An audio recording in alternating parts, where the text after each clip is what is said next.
seen you guys in forever. All right, I think we're on live. Dan, we're on live, Mister. Unless you were just standing up to give us, a 360 of your torso there. You want to do we heard you lost 15 pounds, Dan. You look great. I have lost a few pounds. You look terrific. A vision of health. It's been such a long time. I'm not, but a couple pounds did. It's a puppy. The puppy's burning calories for me. Oh, yeah, that'll do it. Yeah. Well, I feel like it's been such a long time since I've seen you guys. I know I missed you last week, but it feels like I haven't been here for a month. So it's nice to see your smiling or soon to be smiling faces again. And so welcome to Talking Saratoga, everybody, a weekly podcast with insight on the latest news, debate, and discussion in the city of Saratoga Springs, a place that has never suffered from a shortage of opinions. Just a reminder to everyone that the opinions expressed on Talking Saratoga today do not represent any one organization or group. They are our own. And with that, let's get going, guys. There's been a lot going on. It's been a heavy week in national politics, but also a lot of stuff locally I know we want to get to. Yeah, obviously there's been 2 mass shootings in 10 days, one at an elementary school in Texas and one at a grocery store in Buffalo, New York. So while these are national issues, certainly have local implications. Would you guys agree? Yeah, absolutely. Very local for me. If I could interrupt, the Buffalo shooting, I went to high school with the store manager who was shot in the leg. He fortunately survived. I worked with a trooper when we were both younger troopers whose mother-in-law was killed. She did not make it. So I have 2 connections to that, which, I've been out of Buffalo for 20 some years. It's kind of odd that I have 2 connections to that shooting.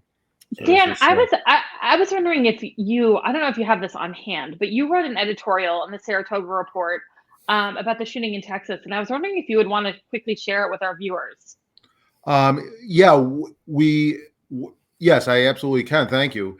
It was, I was strongly affected by the Buffalo shooting and then the Texas shooting.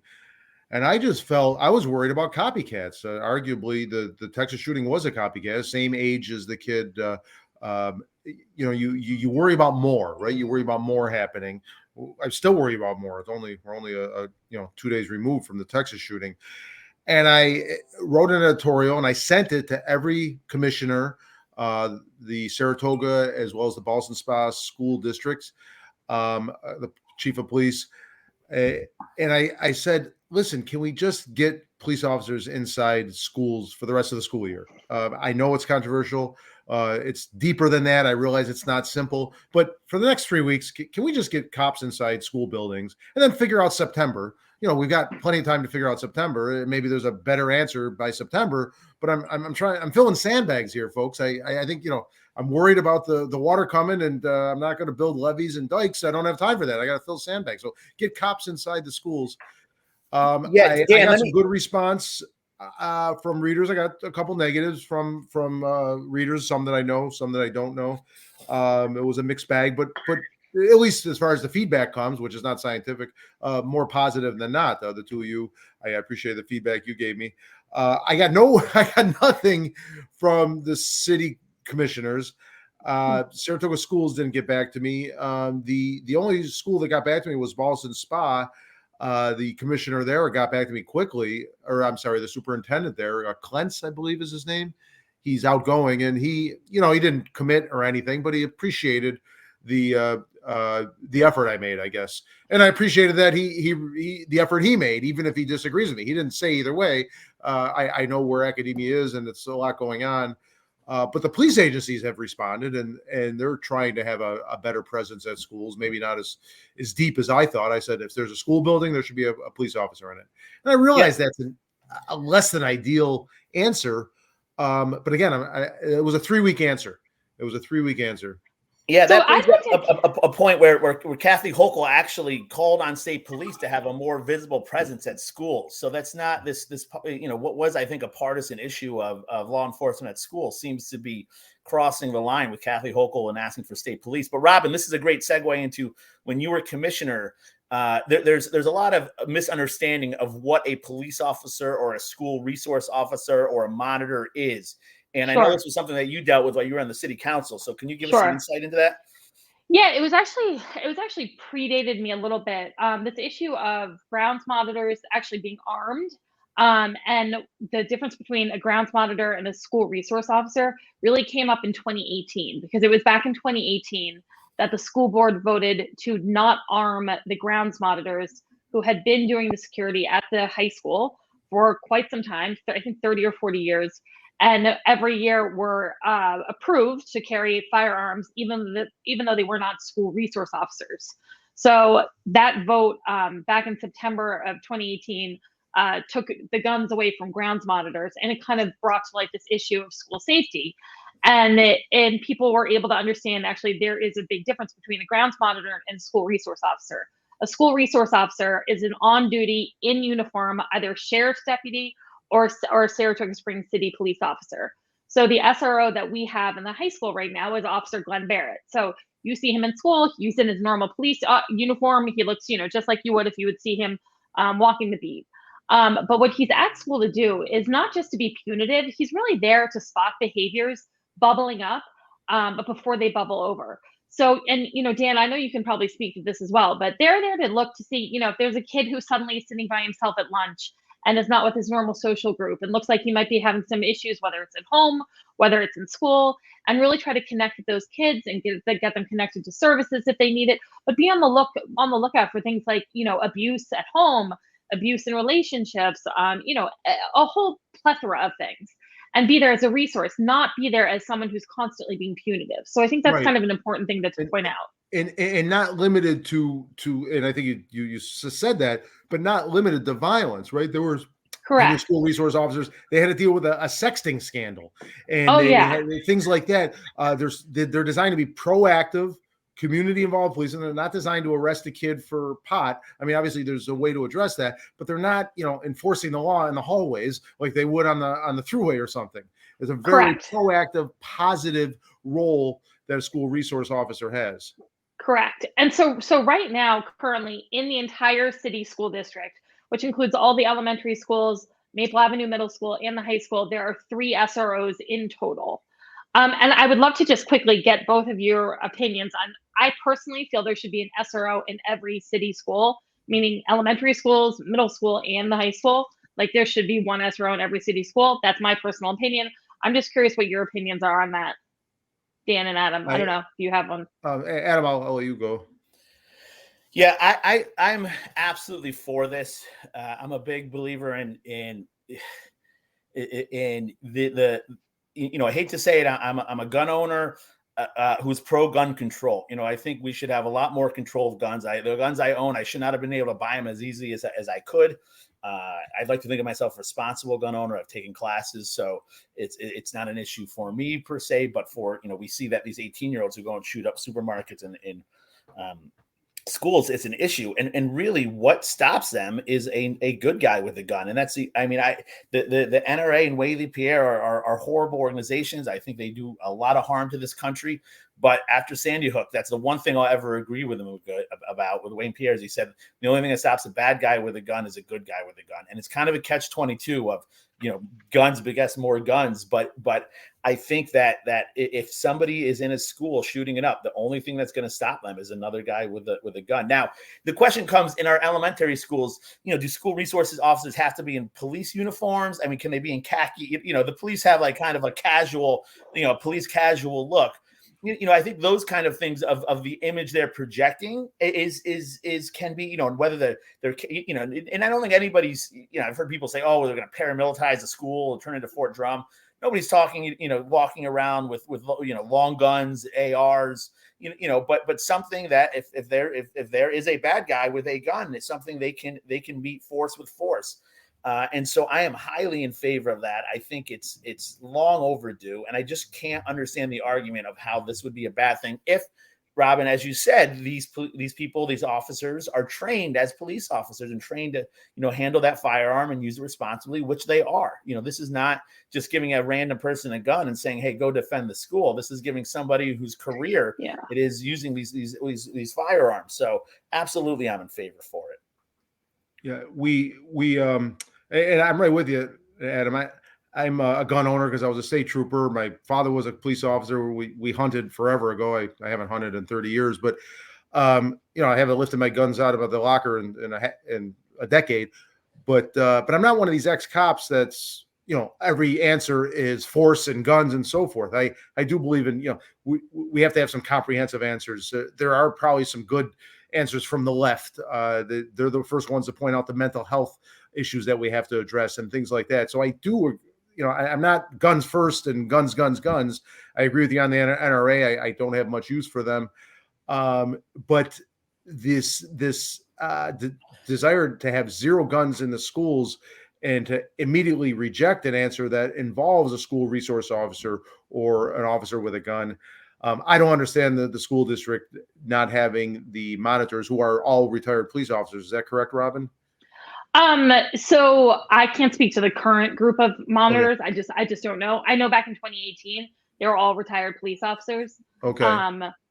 So, hey Dan, real quick though, I gotta disagree with you in one part of the thing you said is that the right is using this mental health thing as it's not guns, it's mental health, which again for me it may be there may be a mental health crisis, but in the meantime it's schools are getting shot up, right? So we need to limit people's access to guns.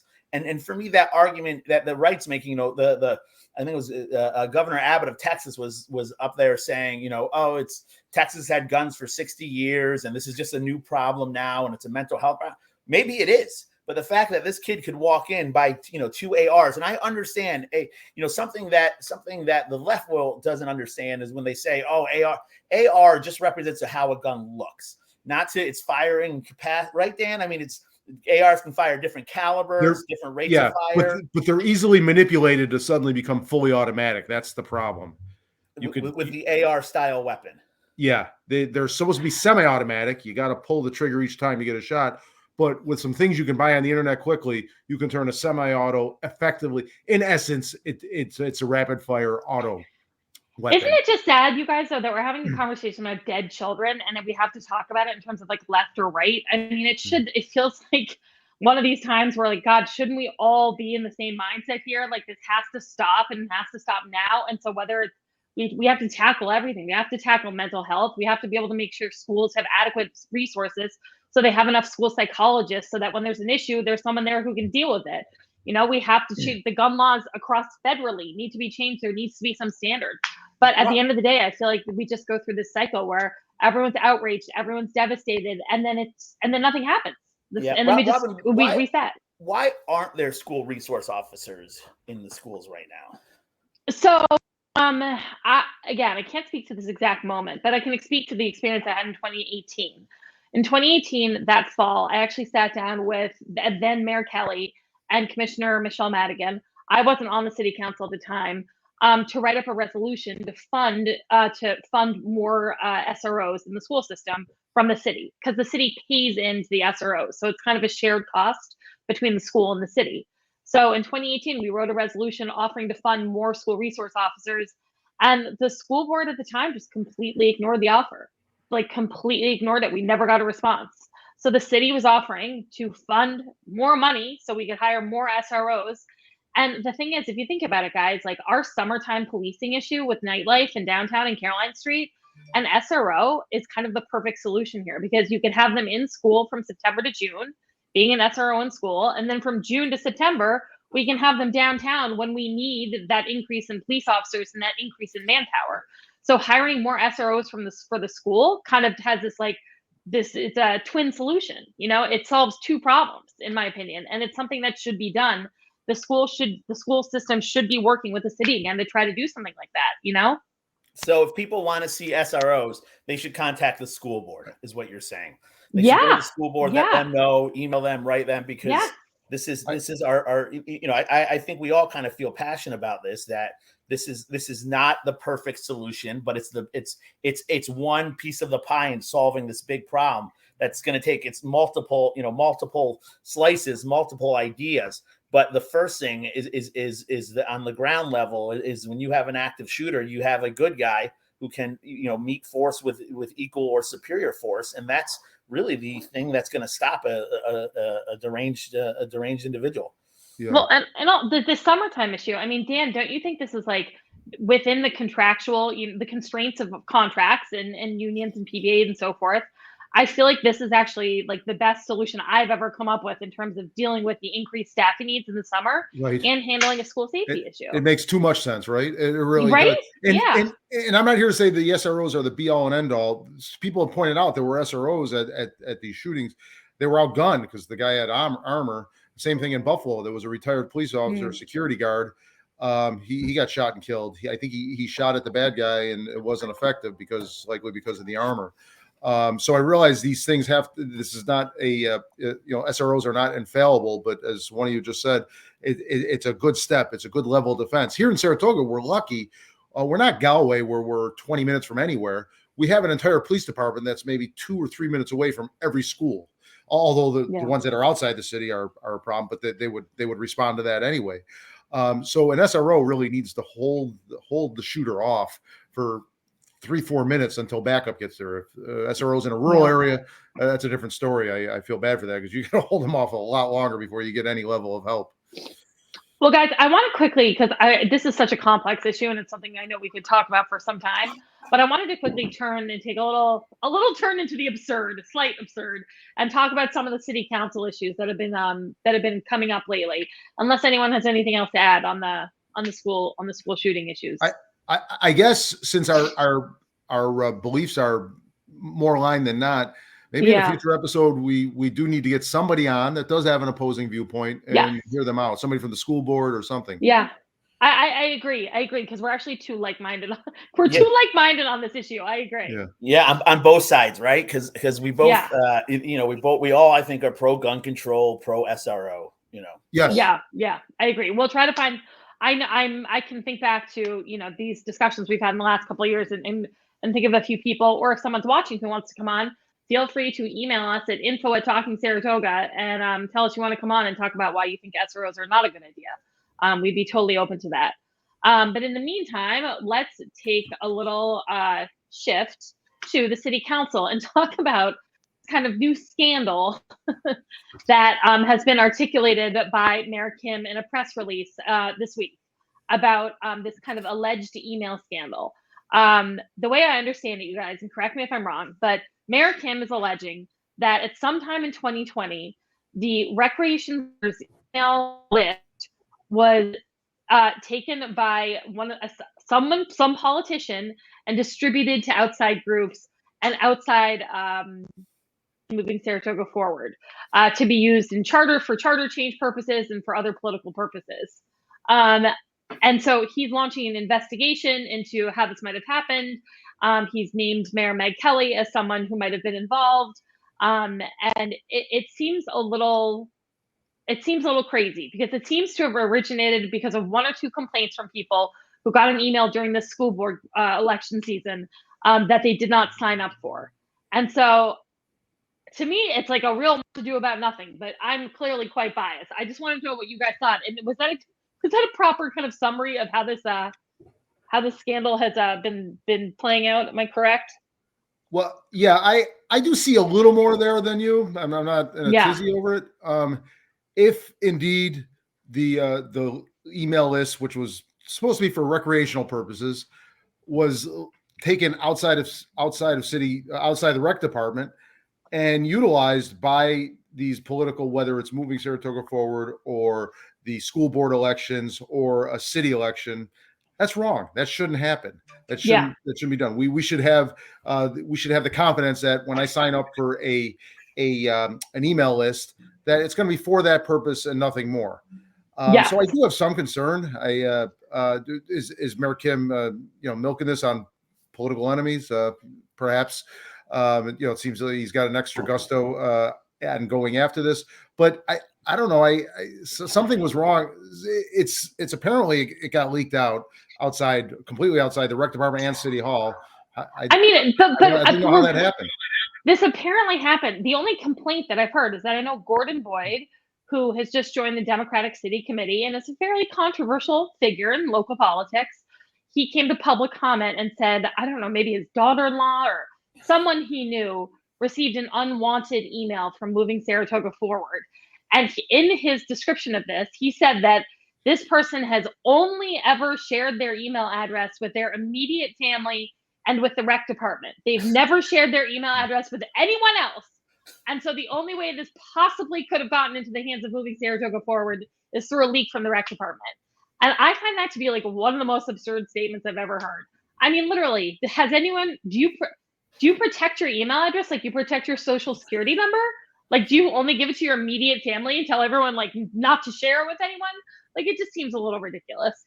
Yeah, for me, this is like this is what drove me nuts during the election, during the small town city politics, where I don't doubt it happened. I think it was hilarious that Gordon Boyd, who is an activist, who is very entrenched with the Democrats and charter change, shows up and says his daughter-in-law has this email address where she never gives out to anybody, except for the rec department, right before an election, a local school board election.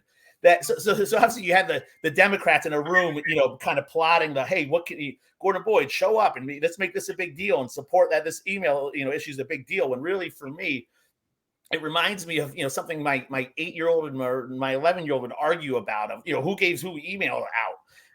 But I understand too, there was also in 2020, I'm sure it happened, right? There was a group of politicians and a group of people outside of City Hall scheming together to get this email list. And it's just these are the little tit for tat things that I wish the voter paid more attention to on both sides, both on the this shouldn't have happened, but 2 years later, a week before another election, why is it being brought up? That's kind of immature too. I mean, it's just immature on both sides to make a big deal about this. And it's just funny how much traction it gets. It's also funny. I find it amusing how much traction that Moving Saratoga Forward gets. As a conservative, I'm not the biggest fan of them because I think they're too far conservative to show that they're making independent ideas. I like to say myself an independent thinker, and sometimes the right is right, and sometimes the right is in conservatives, or they're not right, or they should see across the aisle. So I think it kind of loses its gusto. But the fact that the Democratic, the Saratoga City Democrats reference this on their Facebook page, Moving Saratoga Forward, I just find humorous that they get so much traction in the city. It's as you know, I posted a couple things from Saratoga Forward on my site last month or earlier this month, and I got some blowback on both sides. Like, Dan, keep doing that.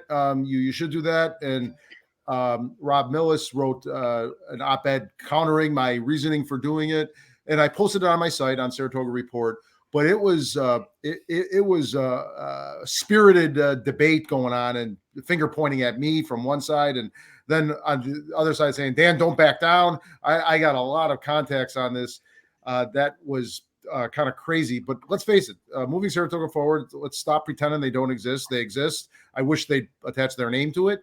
I don't like their style. I don't like a lot of what they say, but when they showed those school fights that I don't believe anyone else did at the time, and then finally the mainstream press picked up the stories of the violence in the Saratoga Springs schools, I tipped my hat to them. It's like they got a hold of those of those videos. They posted them. Good for them. But I don't like what they're doing. I don't like their style. I don't like that they're anonymous. We should also talk about the offshoot of the email scandal, that now the Republicans and John Kaufman are spoiling that, looking for a lawsuit, it looks like. So it's really interesting because apparently, and I looked on the city website, and I think it is in there, when you sign up to receive an email notification from the city, I believe it does say in like the waiver that you have to check that this information could be made public through a Freedom of Information request. So I think that's like noted in there when you sign up. But like, honest to God, you guys, I've got, I think, 6 email accounts. I probably get in one of them, my Dalton Robin at Gmail, 500 emails a day. You know what I mean? Lists are bought over and over and over again by people. Lists are bought in politics here. Lists are circulated through nonprofits who are having parties, who want to invite people. I mean, there are lists that go around and around and around the city. I don't know why this has come up. It seems very politically motivated. I think it's silly. I think it's a waste of time. I think there's a lot of city business that needs to be attended to that's being ignored because of this kind of like nonsense. And I think, once again, it's much ado about nothing from Mayor Kim. But can I ask, do you think they do need to tighten this, make sure this doesn't happen again? Because principally, this should not have happened. Whether it's worth going after 2 years later, but it's foilable. So whether you can't tighten it up, it's I don't know that it's necessarily foilable. Everything's foilable. Here's the thing. unless there's an exception in the law. I had back end access to the entire city website, right? I'm sorry. And I had back end access to the entire city website when I was in City Hall, because I would work on stuff for lots of different departments. Nobody, there was no IT person. I'm not IT person. There was no communication person, and so I filled in the gaps a lot of the time. Every keystroke, every click, every action that you take as user is measured. There's like a history of it. So it is not difficult to look up to see if someone's downloaded a listserv. Like, it should take like 2 seconds from an IT department. So I don't even know why that's like a controversy. It should be very easy to figure out. Yeah. But back to that, I don't, the courts that I can see have not answered whether, the exception would be an invasion of personal privacy. Now, this rec list, maybe not. What if it was a list from the Department of Health on HIV issues? That could be, that's HIPAA, right? So now you're moving into. That would actually be this county, but yeah, I know what you mean. Department of Health has it too. I'm just saying. I don't think the courts have answered that question yet of whether an email list, the release of it through FOIL, would be an invasion of personal privacy. Well, maybe the Republicans, I guess we're going to find out, because they're going to foil that list. So we'll see. I know, we'll find out. Stand by for that. We'll see what happens. All right. Well, speaking of city, anything else happened at the city council meeting? I know it was disrupted because there was like a fire in the dispatch. So they stopped on Tuesday night to take a little break, right? I think they ended it, right? Yes, but then they resumed again the night after. Okay. One of the things that had caught my attention, Dan, and this is something we talked about previously about Daryl Mount and the Daryl Mount case. I've noticed on this agenda that it appears the mayor and the commissioner of accounts are stripping the director of risk and safety their responsibility of negotiating insurance claims and settlements with the insurance company. And they're trying to give that authority to the mayor and commissioner of accounts instead of giving it to the employee, Marilyn Rivers, who is the director of risk and safety. And which sounds like kind of like a really weird granular thing that most people kind of like wouldn't catch or look at or really take notice of. But it was something I took notice of because, Dan, it reminded me of what you had predicted a very long time ago on this podcast, which is that you think the city council is going to try to settle the Daryl Mount case. And I have always thought that that was not going to happen based on the way they've been litigating it and based on the conversations I've had and the knowledge I have from John Asplin, the attorney representing the city, as well as Marilyn Rivers and the position they've taken with the insurance company and so forth. So I saw this change on the agenda, and I think that, Dan, we may be headed in the direction that you predicted, so many weeks ago. It seems like, let's face it, this city council is all in on a progressive agenda. They're not holding back. It's sort of working for them so far, anyway. When they don't trip over their own feet, the school board, the politics there are more, very liberal, very progressive. It seems to me that certainly is happening. There are some indications of that, that they could settle it, essentially trying to buy racial harmony, I think would be their thinking. Saratoga was accused of being racist. I think the case against Saratoga in the Daryl Mount case is terrible. I think if it's taken to trial, they don't have a strong case, and we should win. At what cost, I don't know. But as you said, that's the insurance company anyway that's paying for the attorneys. And I think they're worried that what if we do win? Is that going to bring more to the streets? Why not just make this issue go away if they can pay for a reasonable amount for a settlement? I don't necessarily agree with that, but I'm guessing that may be their thinking. Just makes me really nervous to know that decisions like settling lawsuits and how we're dealing with the legal system could be influenced by politicians as opposed to people who are literally just employed by the city to do what's in the best interest of the city and taxpayers versus do what's best for their political identity. I mean, that's really risky in my opinion. Yes. You know what? Well, I'll put my conspiracy hat on here, but I don't think it's that hard to connect the dots of I remember a year ago when I was running for commissioner of finance, I would go to the city hall meetings or the city council meetings. Robin, you were there, and you would have these the BLM activists there screaming at the city council, calling them racist. Robin, they were talking about your family, and just really, really kind of mean spirited, kind of awful things. And then so you have this new city council who comes in, who they backhandedly defund the police, right? They defunded the assistant chief. It looks like they're making concessions to this group of people who kind of took the city hostage for a little while with the screaming and the insults of the city council and blocking our streets and our roads, and now. Where are they? We have our first African American commissioner. Where's the fanfare? It seems like and so to make the stretch of they would settle with the Darrell Mount family, spend our money, the taxpayers' money, to kind of push make their lives easier, push their political kind of progressive agenda. And for me, it just reeks of pandering to a small group in the city who are not representative of the city, and who really, really kind of, in my mind, did some really awful things to our city council, and how they singled out and how they screamed at them and how they yelled at them and calling our police racist. It's subhuman. Yeah, exactly. Subhuman. No, pigs. they're not subhuman. Yeah. They called the police subhuman. Yeah, right. Or somebody did. One person did. Commissioner Sangvi, to her credit, stood up and shut that down. Yeah, exactly. So I mean, I guess Saratoga is turning progressive, but this is just it's getting crazy. As the leader of Saratoga BLM said at one point, one hand washes the other. And that's what they seem to keep doing. This city council and Saratoga BLM just keep using each other and they just go around and around and around and around. And I think it's really sad. And I think it's unfortunate that the city council has forgotten that they're not there for them. They're not there for their own personal agenda. They're not there to pander to one specific group. They're there to represent all the constituents in Saratoga Springs. And I don't think they do a very good job of that thus far. Although I have high hopes for Commissioner Golub. Yeah, well, I guess while we're on the Democrats, Commissioner Golub, I found this interesting where the Democrats put out maybe I don't bail on them. Maybe this is good protocol, maybe not, but they appointed Commissioner Golub to this position. They then put out a request for CVs for this position to run again in November. Yeah, and to me, it seems like if you went with Jason Golub now. Why would you? That was you had your chance to vet people, to vet who would be best on that. Why would that change in 3 months or 4 months?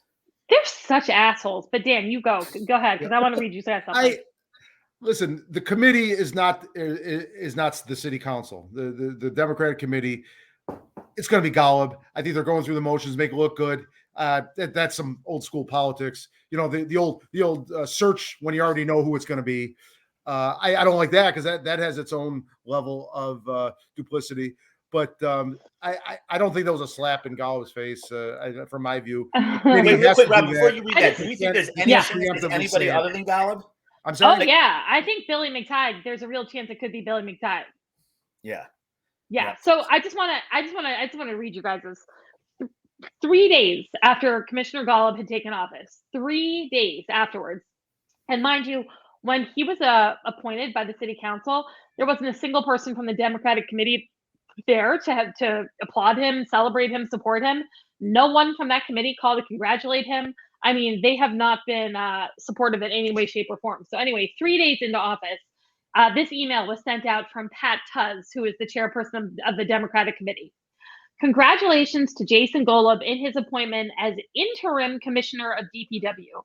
We are excited and look forward to Jason interviewing with our nominations committee for the nomination, which needs to be submitted by the end of July. Our nominations committee will be interviewing Jason and any other candidates that want to apply. A press release will go out soon. Now, he's the interim commissioner. He's the goddamn commissioner. Okay, so let's just start there.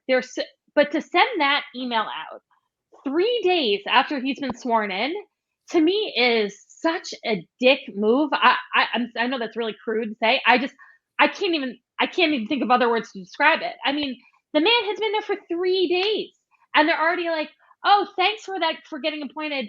But you need to interview with us if you want to keep doing this." And like, we're soliciting all these other resumes as well. So everybody come on down. We'll pick the best person. Thanks for doing this in the interim, Jason. Like, I was shocked. I thought it was really, really in poor taste. Yeah, I think I'd understand if there was a year and a half to the election, but the fact that the election's right around the corner, it just I don't know. It's not a big deal. It's just something that I think as a party they should be lockstep in. All right, this is their guy. It shows you how much division there is. It shows you how much the McTides still control. I will say this: I just committee. drove past that Pride sidewalk in the carousel, and they I don't know if they repaved or repainted all the area around the carousel. It looks fantastic. So DPW, hats off to you guys for keeping the city looking nice. Yeah, and I to everybody's credit, from what I've seen with the street cleaning and picking up things and so forth, the brush and the debris, I haven't seen them skip. It's been consistent. It's been we've always had a good DPW. We still do. Yeah. But I'm just telling you that the McTides still have their hand in the city Democratic Committee. Patty Morrison, Joanne Yepsen, they still very much like their McTides, and they're going to push hard to try to get him nominated. I really think that is a possibility. I hope it doesn't happen, but I think you're seeing that there's some real divide within that tiny group of Democrats on the city Democratic Committee. They've managed to push out a lot of moderate people, and really anyone who criticizes them is, shown the door. So we're seeing the crack. We're seeing the splinters, I think. Stay tuned to Talking Saratoga for all the insight on the upcoming election and who the Democrats nominate. Right? Well, absolutely. Well, I think that about wraps it up. I hope you guys have big plans for the holiday weekend. The weather's been great. I hope it continues. I haven't. I think it's going to be a little unsettled this weekend compared to the last 4 or 5 days. But as you know, we've had a little bit of ups and downs in our family, so we're just happy to get together and have a low key weekend. Yeah. Well, unless we want to do a quick cheers and jeers and then sign off, because I don't think unless we're missing something, then I'm forgetting over here, guys. No. Lots of quiet. All right. Did anyone have a cheer and jeer for the week? All right. I guess I'll go ahead, Adam. I'll start. I'll cheer the Texas border guard who, along with 2 other officers. I mean, they stacked up, which is a term, Dan, and you can speak better to I. They entered that school with an active shooter. They knew a police officer was killed 10 days earlier doing the same thing, taking on a shooter. And they brought him down. And so that's just the bravery and heroism and the people who moved to the sound of gunfire. On this Memorial Day weekend, it's and all the people who gave their lives, really transition that into all the vets out there who are no longer with us, who died for our freedom. So cheers to them and thank you for your bravery. And the jeers, I'm going to jeer both the Democrats and the Republicans, like we talked about before, for politicizing this thing. It shouldn't be us versus them. This is a tragedy that's going on in our country right now, and we need to, as adults, come together to save our children. So let's put our politics behind us, and let's figure out some common sense, gun safety / security solutions, so we can minimize the deaths. Thanks. I'll jump in with my jeer is going to continue on your jeer, and I agree with you on that. That our nation cannot find a way to solve this problem is the general jeer. Do I place it on Congress? Yeah, I guess, but there's other groups out there, both on all sides of the issue. Even here in New York State, and I wrote about this in my editorial. 2 years ago, Andrew Cuomo, he always did things to take credit for things. He didn't do things to do it for the right reason. He did it so he could take credit and look like a leader. So he created a task force on violent shootings that never met once. In fact, it mostly wasn't even formed. I think it only had one member of the. They dropped the ball. The state and the federal governments have been dropping the ball on this issue, and they're going to continue to drop the ball. I don't have an optimistic view of where this issue goes. There's just going to be more shootings. So I have jeers for our government for failing us. My cheer is in a much less consequential issue, but it's kind of neat, and I want to be positive here. The New York Racing Association just started a breeding farm breakfast tour package just outside Saratoga, over by Saratoga Lake at Old Tavern Farm, where people can go on Fridays, I believe, and take a tour of a breeding farm, and both to show the racehorse industry and the racehorse breeding industry, which we talked about many times on this show, how it contributes to our economy and our region, and possibly attract new breeders. There's ownership and there's breeding. Breeding is a whole nother level with its whole level of risks, but there's something wonderful about breeding as well. There's some downsides to that. Yes, I'm not all one-sided on this. I recognize some of the concerns within the racehorse industry. Right. This breakfast tour thing is pretty neat. Yeah, real quick, Dan, just to extrapolate what you said, breeding is a viable business for the most part, so long as the state helps keep it that way. Horse racing is, for every dollar that goes into horse ownership, you get 50 cents out. So that's a kind of a rich man's sport, but breeding is a farming agricultural industry. Yes. You guys, my mind's just in the gutter. I'm trying not to hold back on all the jokes I want to make about breeding right now, and I'm gonna go ahead and do that. So I have no cheer and jeer for the week. I'm just happy to be back with you guys. Looking forward to seeing you all again next week. Have an amazing Memorial Day weekend. If you know somebody who you haven't spoken to in a while, who you haven't heard from in a while, I think there's a lot of kind of depression and mental health issues going on out there, as we've seen in the acts of violence, but also just in our day-to-day lives. Check in on people around you. Check in on your loved ones. Check in on your friends if you haven't heard from them. I think we all need a little uplifting and positivity, and just to hear from a friend is always a nice thing. So let's all put a little positivity in the world this weekend and enjoy our Memorial Day. All right. Stay charming, Saratoga. All right. Bye, guys. Thanks for watching, folks.